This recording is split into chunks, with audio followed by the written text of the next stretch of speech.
अब देखिए, जब से हम लोग पैदा हुए हैं, याद रखिए, जब हम छोटे शिशु के रूप में थे तब से आज तक सिर्फ एक प्रयास हो रहा है कि जो हमारी इंद्रियां हैं ये विषयों के साथ जब जुड़ती हैं हमें अच्छा लगे। कान से म्यूजिक सुनते हैं तो अच्छा लगे, आंख से देखते हैं तो वो अच्छा लगे। मन हमेशा चीजों को सोचता है कि हम जिससे जुड़े वो ठीक लगे, लेकिन मन ऐसा क्यों सोचता है कोई चीज ठीक नहीं है? क्योंकि मन की जो शक्ति है वो नीचे की तरफ होती है। इसको कहते हैं दक्षिण दिशा।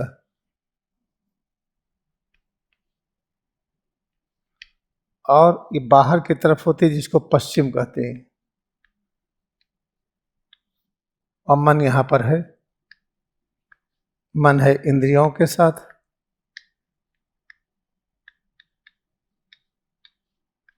इंद्रियों के साथ मन है, और इसका काम सीधा दक्षिण या पश्चिम। दक्षिण और पश्चिम में द्वंद्व है, झगड़ा है। आइए हम इस तरह से पश्चिम और दक्षिण को देखें।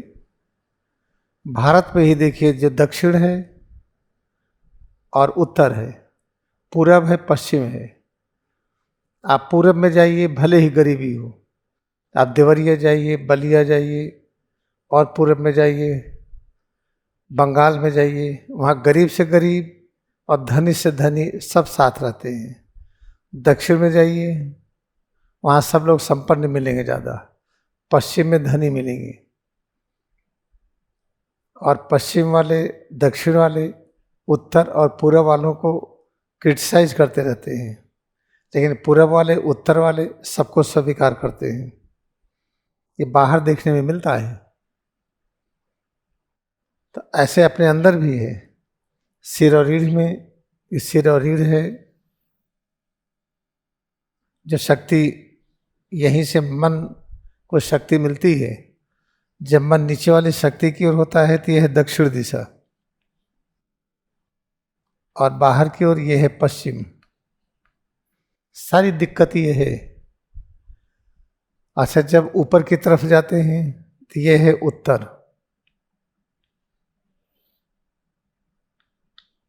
और यह है पूरब। पूरब और उत्तर की ओर मन की दिशा नहीं होती है, इसलिए कहते हैं हम पूर्वाभिमुख हों। इसका मतलब हम पूरब की ओर हमारा दिशा नहीं है। उत्तराभिमुख हों, इसका मतलब कि उत्तर की ओर हमारी दिशा नहीं है। तो मन का एक जो रोल है वो दक्षिण और पश्चिम की ओर आता है, इसलिए मन हमेशा बेचैन रहता है। बेचैनी किस बात की है? कि मन को जुड़ना है चित्त से। चित्त क्या है? परब्रह्म का वो रूप जहाँ कोई देवी देवता नहीं है। वहाँ पर गणेश, दुर्गा, काली, सरस्वती, ब्रह्मा, विष्णु, महेश, हनुमान जी, ये सब नहीं है वहाँ पर। मन उधर जाना चाहता है, लेकिन इधर भटकाव की ओर जाता है, क्योंकि उधर जा नहीं पा रहा है वो। तो उधर कैसे जाएगा, उसी के लिए क्रिया योग ध्यान होता है। इसे लहरी महाशय क्या कहते हैं? बहुत स्पष्ट कहते हैं कि हमारा पूजा एक अलग तरीके का है। इसमें किसी बर्तन की आवश्यकता नहीं है, गंगा जल की आवश्यकता नहीं है। हमारी पूजा में देवी देवता नहीं होते, कुछ भी नहीं होता है। हमारी पूजा में एक महाशून्य होता है जो ज्ञान में होता है, शक्ति में होता है। और लहरी महाशय से ही क्रिया योग आया है। और लहरी महाशय को किसने दिया? महाअवतार बाबा ने। तो इसका अर्थ है कि महाअवतार बाबा का भी यही विचार है। लेकिन हम कहाँ फंस गए हैं? हम लेके चलते हैं जेब में गणेश जी, अच्छी बात है, लेके चलिए, लेकिन सिद्ध करिए ना कि आपकी तकलीफ दूर होती है। हम हनुमान जी लेके चलते हैं, हनुमान चालीसा, बहुत अच्छी बात है, हम भी लेके चलते हैं। हम हनुमान जी की, गणेश के, दोनों के पुजारी हैं। हमारी पूजा पद्धति अलग तरीके से है। और अगर हम हनुमान जी और गणेश को लेके चल रहे हैं तो हम सिद्ध करें ना कि हम बीमार नहीं है, थके नहीं है, चिंता नहीं है, घृणा नहीं है। तो गणेश और हनुमान जी तो सबके लिए है, तो जातिवाद क्यों आ गया? कोई कहता रहे कि हम मुस्लिम है कि ईसाई है, हम तो मानेंगे ना। हमारे गणेश हनुमान जी हर जगह है। कृष्ण भगवान ने कहा सबके हृदय में है। तो दिक्कत क्या है कि मन नीचे की तरफ बाहर की ओर भागता है। सारी दिक्कत यही है। जब तक इस दिक्कत को नहीं दूर करेंगे समस्या नहीं जाएगी। कुछ भी कर लीजिए, जैसे हम खाना ये खाते हैं और बड़ा स्वादिष्ट खाना है, बार बार खाते हैं, बीमार हो गए। पता चला कि उसी रसगुल्ला से, गुलाब जामुन से, पूड़ी से, पराठा से जो कुछ हम खा रहे थे उसी से बीमार हो गए। पहले पता नहीं था कि बीमार हो गए बचपन में। जब बीमार हो गए तब सोचते नहीं खाएंगे, बीमारी से ठीक हो गए तो फिर खाने लगे, फिर बीमार हो गए अब नहीं खाएंगे, अब संकल्प लेते हैं कि नहीं खाएंगे, फिर खाने लगते हैं। इसे याद रखिए, ये मन जो है आदत के साथ होता है। जो आदत हम बना रखें मन उसके साथ होगा। और जिसको बुद्धि कहते हैं, बुद्धि भी मन का ही साथ देती है, लेकिन बुद्धि की भी इच्छा इधर ही होती है। बुद्धि मन का साथ देती है, मन इंद्रियों के साथ है। तो सब मिल करके, ये सब मिल करके ये सारी दिक्कतें ही, इसको समझ लीजिए। लाख प्रतिज्ञा करिए, कर नहीं पाएंगे। आज हम झूठ नहीं बोलेंगे, ठीक है, पहले ये तो बताइए झूठ क्या है? झूठ सच तो पता ही नहीं है। हमने आपको देखा है, आप वहां थे वहां नहीं थे। ये तो आंखों का व्यापार है ना, ये सच झूठ तो है नहीं। सच है कि आप हर जगह हैं। ये आंखों से देख करके हम सच और झूठ निर्धारण करते, यही तो गलती है। इसी तरह से विज्ञान का आविष्कार हुआ, जो एटम का आविष्कार हुआ। जब मैं लिखता हूं कि ये पानी है, ये H2O, किसी ने देखा नहीं H2O। कोई भी वैज्ञानिक आज तक H2O इस तरह से देखे नहीं है कि पानी ये है। कोई भी वैज्ञानिक एटम आज तक देखे नहीं है। एटम है ये, इसमें इलेक्ट्रॉन है, ये प्रोटॉन है, किसी ने देखा नहीं है।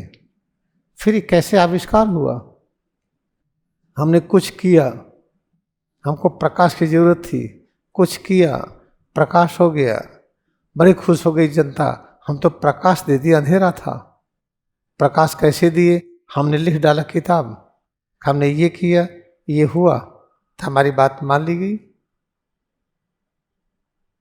किसी को भूख लगी है, बहुत बेचैन है, लगता प्राण निकल जाएंगे, हमने कुछ किया, खाना बन गया, खिला दिया। तो हमने क्या किया? खाना बनाया, खिला दिया आपको। तो हमने क्या किया? हमें किताब लिख दी, आपको मानना पड़ेगा, क्योंकि आपकी भूख तृप्त हो गई थी। क्योंकि हमारी आंखों की आवश्यकता, कान की आवश्यकता, जीवा की आवश्यकता, नाक की आवश्यकता, जो मन चाहता था कि हमें कुछ अच्छा लगे, ये किया, मन को अच्छा लगा, तो मन ठीक है, खुश है। उस खुशी के तहत जितनी आविष्कार हुआ वैज्ञानिक, उसी से तो सारी दिक्कतें हैं। सोचिए कि आज से ईसा पूर्व में क्या आविष्कार था? सारा आविष्कार तो 1800 के बाद हुआ है। जो 1600 ईस्वी आई, सारा आविष्कार इसी के बाद हुआ है। इसके पहले क्या था? इससे पहले कौन सी पढ़ाई थी, कौन सा साइंस था, कौन सी टेक्नोलॉजी थी, कौन सी इंजीनियरिंग थी? उसके बारे में पता नहीं। क्योंकि इस आविष्कार में हम जब कहते हैं कि एटम की खोज हुई, कैसे एक्सरे निकला, कैसे MRI हुआ, कैसे और कई तरह की चीजें हुई जो हम खुद जानते हैं। किसी को तकलीफ हुई, गाल ब्लैडर में स्टोन आया, ऑपरेशन के लिए तैयारी हुई, सब ऑपरेशन थिएटर सज गया। चूँकि डॉक्टर हमारे मित्र परिचित, हमने कहा अभी बंद करिए, 1 महीने के बाद करेंगे, माघ मेला का काम निपटा ले फिर करेंगे। 1 महीने के बाद फिर जांच कराए, पता चला स्टोन है ही नहीं। तो क्या निष्कर्ष निकला? जो भी हमने किया स्टोन गायब हुआ। तो क्या प्रमाण था कि पहले स्टोन था? जो अल्ट्रासाउंड जिस एक्सरे किया, क्या हम मान लें कि सही था वो? जैसे ढेर सारे एक्सरे, ढेर सारे एमआरआई, ढेर सारा अल्ट्रासाउंड जो लिखे जाते बीमारी है, वो सब अधूरा है वो। उसके आधार पर तो आप एक होम्योपैथिक किताब लीजिए, उसके आधार पर तो सब बीमार हैं, कोई स्वस्थ है ही नहीं। अपने साइंस सिम्टम को देखिए, पता चलेगी ये बीमारी है हमको। इसलिए पूरे जीवन को अलग तरीके से ले चलिए, जिधर हम आपको ले चलना चाहते हैं। आज हमें तो थोड़ा सा रेफरेंस दिए, हम आ नहीं पाए, कहीं एंगेज हो गए थे। बस अपने शरीर में आइए, जिस चीज़ को पसंद करते हैं उसको धन मान लीजिए, जिसको नहीं पसंद करते ऋण मान लीजिए। हमें करना क्या है? हमें धन ऋण दोनों चाहिए। जब धन और ऋण दोनों मिला दिए तो क्या हो गया? इसे कहते हैं कि अब हम समत्व आ गया। समत्व आ गया तो इंद्र की शक्ति आ गई। इंद्र को समत्व की शक्ति कहते हैं। जहाँ इंद्र वहीं कृष्ण, जहाँ इंद्र वहीं विष्णु की शक्ति। विष्णु काम क्या है? सब चीज की रक्षा हो। अभी सिर दर्द है, ब्लड प्रेशर है, डायबिटीज है, गठिया, आर्थराइटिस है, कैसे ठीक करेंगे? आज तक दवाओं से तो कोई ठीक हुआ नहीं। दवाओं से मैनेजमेंट हुआ, फिर वो चीज आ गई, फिर खाए, फिर आ गई, ऐसे ही तो हो रहा है। आप इस तरह का विज्ञान पढ़िए जो हम पढ़ा रहे हैं। अपने सही पता चला, अरे बड़ा अच्छा लग रहा है, ओह बाएं हाथ में दर्द हो रहा है। जो नहीं अच्छा लग रहा है उसको मान लीजिए ऋण है, जो अच्छा लग रहा है धन मान लीजिए। दोनों को मिलाइए। कैसे मिलाएंगे? दोनों मिलाने का तरीका क्या है? जहां अच्छा लग रहा है इसको कहिए कि जो अच्छा नहीं लगता उसके भार को अपने ऊपर ले ले। जैसे आप बोझ लेके चल रहे हैं, अच्छी बात है। बहुत ज़्यादा बोझ है तो हम क्या करेंगे? हमारे पर तो बोझ है नहीं, बिल्कुल हल्के चल रहे हैं हम। आपके ऊपर 50 किलो है तो हम क्या करेंगे? 20 किलो अपने ऊपर ले लेंगे हम, तो आपका हल्का हो गया। ये सिद्धांत अपनाइए। वो विज्ञान जो तोड़ फोड़ का है। ज़्यादा एक्सरे लीजिए, आपका फेफड़ा गायब हो जाएगा। ज़्यादा एमआरआई कराइए, आपको दिक्कत आ जाएगी। ज़्यादा सीटी स्कैन कराइए, कैंसर हो जाएगा। तो एमआरआई, सीटी स्कैन, एक्सरे में अगर हम देर तक नहीं रह सकते हैं तो गलत है वो। उस माध्यम से अपनी डायग्नोसिस अब हम नहीं कराएंगे। हम कराएंगे क्या? हम कैसे नया जीवन अपनाएं? बड़ा सरल है। पता चला दाहिना हाथ बड़ा अच्छा लग रहा है, बाएं हाथ ओह चिलकन हो रही है। तो जो चिलकन हो रही है, चिलकन की तीव्रता को थोड़ा इसमें ला दीजिए। इसको कड़ा ढीला इतना करिए कि इसमें हल्का हल्का दर्द होने लगे। हल्का दर्द क्या है? अगर चिलकन 100 किलो था तो हमने 20 किलो इसमें ले लिया, फिर पता चला 10 किलो और ले लीजिए। इसी चिलकन को दाहिने पैर में ले लीजिए। कड़ा ढीला करते करते इतना करिए कि इसमें हल्का हल्का दर्द हो जाए। बाएं पैर में भी ले लीजिए। पूरे शरीर के हर अंगों में ये जो भार था आपने बांट दिया, आपका कंधे का दर्द खत्म हो जाएगा। ये करके देखिए। ऐसे तो हम यहाँ पे सब ठीक हुए हैं। बाएं कंधे में दर्द है, कोई बात नहीं, उसको नेगेटिव मानिए। दाहिने में दर्द नहीं है, जो बाएं में दर्द है उसी तरह से दर्द हर जगह प्रकट करिए, यहाँ ना करिए कुछ। होता क्या कि यहाँ दर्द है तो उसी की एक्सरसाइज करते हैं। किसी के सिर पे बोझ है, 50 किलो नहीं ले चल पाता, 20 किलो और उसी पर रख देते हैं।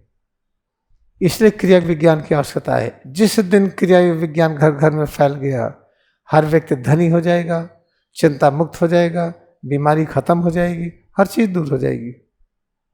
ये बड़ा आसान है। अगर बाएं कंधे में दर्द है तो दर्द क्या है? एक बोझ है, अच्छा नहीं लग रहा है, तो आप इसको हम बांट दें। अन्य भागों में कड़ा ढीला करके उसमें वही दर्द प्रकट करने का प्रयत्न करें। हर भागों में उतना दर्द न करें कि अच्छा न लगे। पता चला कि यहाँ का दर्द अच्छा नहीं लग रहा है तो यहाँ का दर्द हर जगह पर, दाहिना पैर, बायां पैर, दाहिना हाथ, दाहिनी पीठ, बाईं पीठ, यहाँ पर इस तरह से करें। धीरे धीरे कड़ा ढीला करते करते मंद मंद दर्द हो गया इस हाथ में, दोनों पैर में, और अन्य जगह पर जहाँ दर्द नहीं था तो आप देखेंगे इसका दर्द कम हो गया। ऐसे 3-4 बार करिए, बाएं कंधे का दर्द खत्म हो गया, पेन किलर की आवश्यकता नहीं है। तो याद रखिए, इस विज्ञान की आवश्यकता है। आपकी डायग्नोसिस ठीक है, जब तक इसको न सीखिए तब तक तो उसके अधीन रहना ही पड़ेगा। तब तक तो एक्सरे, एमआरआई, अल्ट्रासाउंड, इस सब चीज़ों में जाना ही पड़ेगा। अब पैथोलॉजिकल जांच कराइए, वो बता देगा आपका खून कैसा है, प्लेटलेट्स कम है, बड़ा खतरा है। हमारा तो प्लेटलेट्स कभी आता ही नहीं, हमारा 70 से 80 के बीच में रहता है, हम बहुत फिट हैं हम। तो प्लेटलेट्स कहाँ कितना जाता है, 1,30,000 से 1,20,000 से ऊपर 4.5 लाख तक, हमें तो रहता ही नहीं। कि प्लेटलेट्स कम है तो हमारे लिए तो जीवन रक्षा है, खून बहता रहेगा। अब खून बहना आवश्यक, क्योंकि दिन में हम दौड़ते हैं, हम आलसी हों, खाना खा के सो रहे हों, तो खून दौड़े या न दौड़े बहुत फर्क नहीं है। तब प्लेटलेट्स ज़्यादा हो जाए, खून ज़्यादा दौड़े तो उसको रोक दे। हमें तो दौड़ना है भाई, हमें तो सेवा करनी है, तो सेवा करनी तो हमारा खून बहे, ये जमे ना, तो हमारे लिए तो बहुत अच्छा है। डॉक्टर्स कहिए अरे आपका प्लेटलेट्स कम है, क्या खाइए, कीवी खाइए, पपीता खा पीजिए, ये पीजिए, वो पीजिए, और सिद्ध हो गया है कि सबसे बढ़ता नहीं है। एक साइकोसोमेटिक, हमने पपीता का आया खाया बढ़ गया, ढेर सारे लोग नहीं खाए उनका कैसे बढ़ गया, ढेर सारे लोग कीवी नहीं खाए उनका भी बढ़ गया। इसी एक दूसरी दुनिया में आइए आप, क्रिया विज्ञान को पकड़िए, इसी का समय आ रहा है। बाकी चीज़ों में फंसते जाएंगे, उलझते जाएंगे। 2 बार में श्वास और प्रश्वास के साथ हम अंगड़ाई लें। जिस जगह पर दर्द है वहाँ कोई भी क्रिया न करें, बाकी अन्य जगहों पर टेंशन रिलैक्सेशन का अभ्यास करें। हम भ्रूमध्य पर एकाग्रता रखते हुए और क्रिया का सिद्धांत तो स्वीकार करिए, परब्रह्म के अलावा कुछ भी नहीं है। क्रिया योग में अपनी भक्ति को नमन करें।